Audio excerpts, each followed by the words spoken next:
first generation wireless, 1G, was voice. The second generation, 2G, allowed both talk and text. The third generation, 3G, the internet, in a limited way. And today's technology, 4G, completed that digital migration. But if anyone tells you that they know the details of what 5G is going to become, run the other way.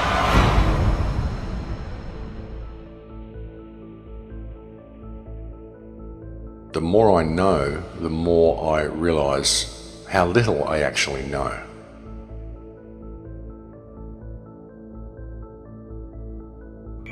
I have to tell people 5G is a killer. I'm Mark Steele, anybody who hasn't heard me. I'm a weapons systems head-up display expert, one of the leading experts in the world. I've actually brought cover in relation to this, and the reason I became an expert was because I invented them. What I'm going to say to you today, do not believe a single word I say. Not one. I want you to do your own research. You'll find it's absolutely terrifying. Pay attention to what is really going on. Pay attention to the Internet of Things, what it is, what it's doing, where it's going. Pay attention to the automation. Pay attention to the 5G towers that are still going up everywhere. Wireless radiation has biological effects, period. And these effects are seen in all life forms: plants, animals, insects, microbes. In humans, we have clear evidence of cancer now. There is no question. It's very important that people always look at both sides, and as positive as what the right hand is offering you, always to pay attention to what the left hand is doing.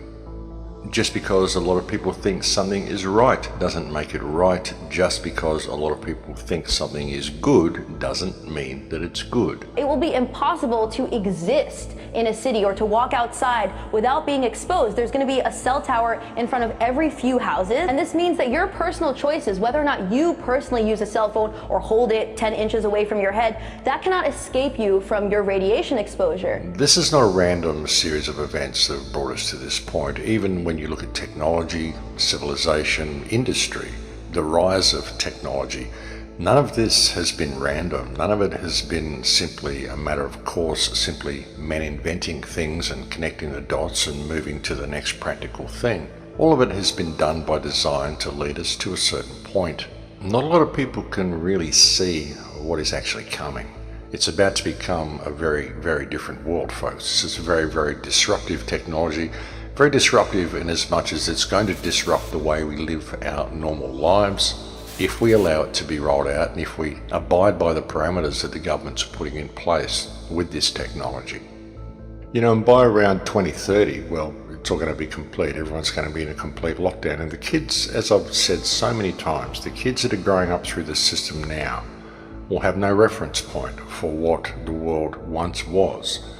They'll have no reference point for what freedom even possibly looked like. They simply won't have the concept of it because it won't be anything they've ever experienced.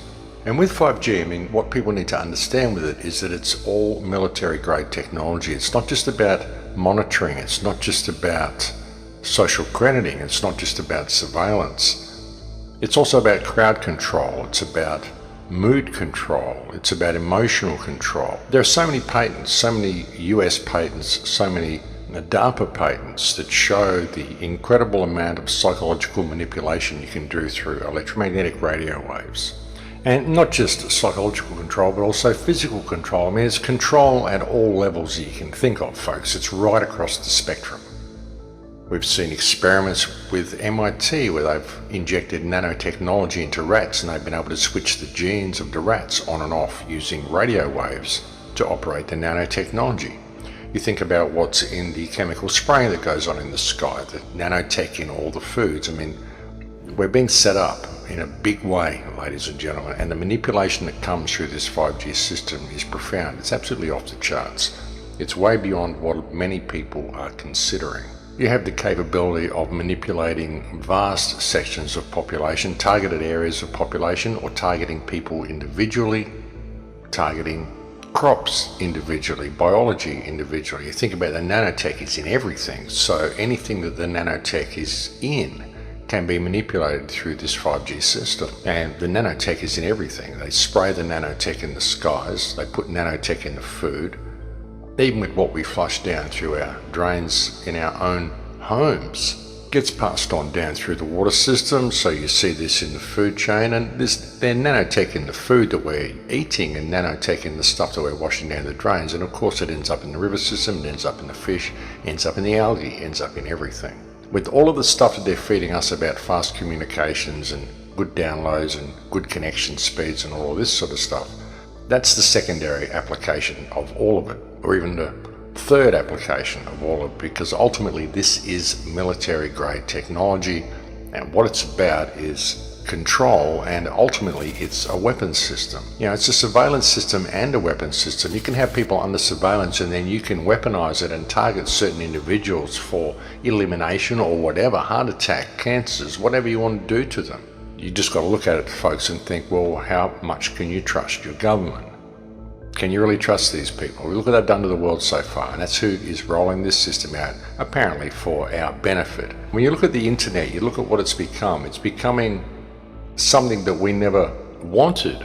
I mean, we wanted the internet there so we could have access to information, we could have fast communication with each other, but now it's becoming a digital barrier between us and reality. It's becoming something that we must interface with in order to access the real world around us, and all of our information is being removed from us and put onto what they're calling cloud computing now. They're even saying that soon you won't be able to get hard drives for your machines. You won't need hard drives because everything will be on the cloud. And all that means is that it doesn't exist anymore. It's up there in cyberspace and you don't actually have access to it on your own computer. So you can't have access to your own things. You've got to keep them on the cloud, which means you can be locked out of all of your stuff at any time. That's what it's about. I mean, I know people that have uploaded their photos to video host programs and then suddenly they get locked out and they need to verify who they are in order to access their own stuff. I mean, this is ridiculous, folks. They do all this sort of stuff and they say it's for your security. We're locking you out of the system because you've changed location for the day, and so we don't think you're who you are, so we need access to all your devices and your cell phones and everything we can get to try to track you and triangulate you and get everything we can on you before we're going to let you have access to your own things again. That's what they do, and they call it security. It's not keeping you safe. It's keeping tabs on you and making sure they can lock you out at any opportunity, and they're just kind of showing you that they can do that, and you're agreeing with it by going along with it. And when you've got kids that are growing up into this system and everything that they do is online, everything they know is online, all their bank accounts, their shopping, their friends, their Instagram, all their connections to everything, their electricity bill, it's all online. And even their car keys and their access to their house becomes digital. Then any threat of being locked out of that is going to stand as a major obstacle to these people ever thinking for themselves in their lives. You know, you imagine what it would be like. You start to question the government's actions, you start to speak out about vaccines, you start to speak out about anything that means something to you, and suddenly you find yourself locked out of the system. Suddenly you can't access your stuff because none of your stuff is here in the real world anymore. It's all been moved into the virtual world because that's what we're doing. We're removing our access to everything around us by creating this digital interface between us and the real world, and any threat of being locked out of that interface is going to be a totally complete system of absolute control. That's how you get people, folks. You get them addicted to the tech and you make the tech essential in their lives, and then any threat of being locked out of that tech makes these people walk between the lines very comfortably. And these people will do anything the powers that believe they be tell them to do. And that may seem like a bit of a drastic scenario to be outlining, but it's true, folks, because we won't have access to all the things that we normally do if we don't comply by the rules that the government tells us, simply because we've transferred everything we normally do over into a virtual world.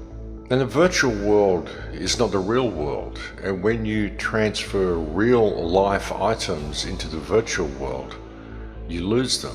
This is what we're doing with everything, and it isn't even a matter of choice. We're just being led this way, and most people don't even notice what's happening. But it is happening. The internet is becoming the most important thing in the human experience because it controls everything else in the human experience. That's where the choice is. That's where the choice lies. The choice lies with us every day by what we do with that which is available to us and how we choose to operate in the real world. And as I've often said, folks, I don't own a credit card and I don't take a smartphone with me anywhere. When I go out, I don't do any of that stuff. So you don't need to have these devices. I can post all these clips to YouTube. I can watch all the other video clips that people post. I can do all these things. I can even access social media and do all those things, all without having a smartphone. So we really need to think about the choices that we are making. The decision is with us, and it's always been with us.